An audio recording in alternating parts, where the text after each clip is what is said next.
گھر سے ایئرپورٹ کے لیے روانگی۔ عازمین حج وزارت مذہبی امور کی ہدایات کے مطابق یا اپنی پرواز کی روانگی سے کم از کم 6 گھنٹے قبل اپنے گھر سے براہ راست ایئرپورٹ پہنچیں گے۔ جو عازمین حج اپنے متعلقہ حاجی کیمپ میں مقیم ہوں ان کے لیے ایئرپورٹ جانے کے لیے بسوں کا انتظام ہوگا۔ اگرچہ ایئرپورٹ کے لاؤنج میں احرام باندھنے کی سہولت موجود ہوتی ہے، تاہم رش سے بچنے کے لیے جدہ روانہ ہونے والے عازمین حج کو ہدایت کی جاتی ہے کہ وہ اپنے گھروں یا حاجی کیمپوں سے ہی احرام باندھ کر ایئرپورٹ پہنچیں۔ تاہم احرام کی نیت اور 2 نفل گھر یا ایئرپورٹ جہاں آسانی میسر ہو پڑھ لیں۔ براہ راست مدینہ منورہ پرواز والے عازمین حج سادہ کپڑوں میں ہی ایئرپورٹ پہنچیں گے اور مدینہ قیام کے بعد مکہ مکرمہ روانگی کے وقت احرام باندھیں گے۔ پرائیویٹ اسکیم کے عازمین حج اپنے ویزا لگے پاسپورٹ اور ٹکٹ اپنے حج گروپ آرگنائزر سے حاصل کر کے اس کی ہدایات کے مطابق عمل کریں۔ اپنے حج پیکج کے معاہدے کی کاپی لازمی ساتھ رکھیں تاکہ اسے انحراف کی صورت میں گروپ آرگنائزر کے خلاف قانونی کارروائی کی جا سکے۔ سامان کی بکنگ اور بورڈنگ کارڈ کا حصول۔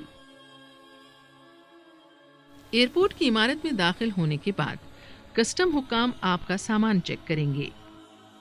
چیکنگ سے فارغ ہونے کے بعد اپنی متعلقہ پرواز کے کاؤنٹر پر اپنا سامان جمع کروا کر سامان کا ٹیگ اور بورڈنگ کارڈ حاصل کر لیں اور اس بات کو یقینی بنائیں کہ آپ نے حاجی کیمپ سے ملنے والے اسٹیکر کو بیگ پر اچھی طرح سے چسپاں کر دیا ہے اور ایئر لائن کے عملے نے آپ کے سامان پر ٹیگ بھی لگا دیا ہے۔ اب آپ اپنے دستی سامان کے ہمراہ امیگریشن کاؤنٹر سے گزر کر مسافروں کی انتظار گاہ میں پہنچ جائیں گے۔ اگر ابھی تک احرام کی نیت نہیں کی تو یہاں موجود مسجد میں 2 نوافل ادا کر کے احرام کی نیت کر لیں، کیونکہ جہاز میں وضو کرنا یا احرام تبدیل کرنا انتہائی مشکل امر ہے۔ جب جہاز میں جانے کا اعلان ہو تو قطار بنا کر جہاز کی جانب روانہ ہوں۔ جہاز میں اپنی سیٹ کے اوپر موجود خانے میں اپنا دستی بیگ رکھ کر اطمینان سے بیٹھیں اور عملے کی ہدایات کو غور سے سنیں اور اس کے مطابق عمل کریں۔ دوران پرواز ذکر اذکار اور تلبیہ پکارتے رہیں۔ جدہ یا مدینہ منورہ ایئرپورٹ۔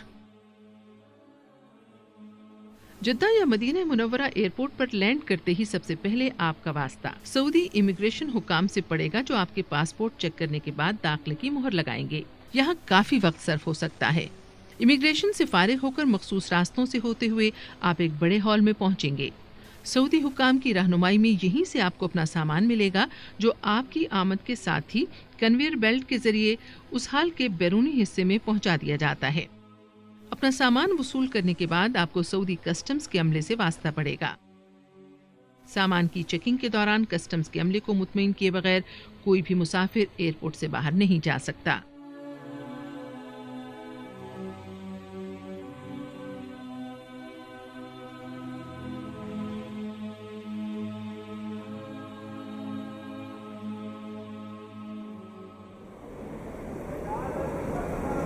جہاں خالی جگہ نظر آ رہی ہے آپ لوگ بیٹھتے جائیں۔ حاجی صاحب سائڈ پہ ہو جائیں، سائڈ پہ۔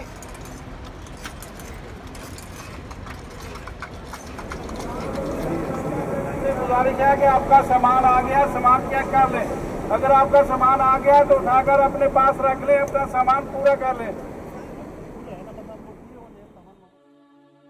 اس ہال سے باہر نکلنے پر سبز پاکستانی پرچم تھامے دفتر امور حجاج پاکستان کا عملہ آپ کو خوش آمدید کہے گا اور آپ کو بسوں کی انتظار گاہ تک پہنچائے گا۔ تمام بسیں پرواز، مکتب اور بلڈنگ کی ترتیب کے لحاظ سے روانہ ہوں گی، لہٰذا اپنی باری کا انتظار کریں اور ان تمام مراحل کو صبر و تحمل اور خندہ پیشانی سے طے کریں۔ قطار بنا کر بسوں میں سوار ہوں اور اس بات کا اطمینان کر لیں کہ آپ کا تمام سامان بھی اسی بس میں لوڈ کر دیا گیا ہے۔ بسوں میں سوار ہوتے وقت ہمیشہ خواتین اور بزرگ عازمین حج کو ترجیح دیں۔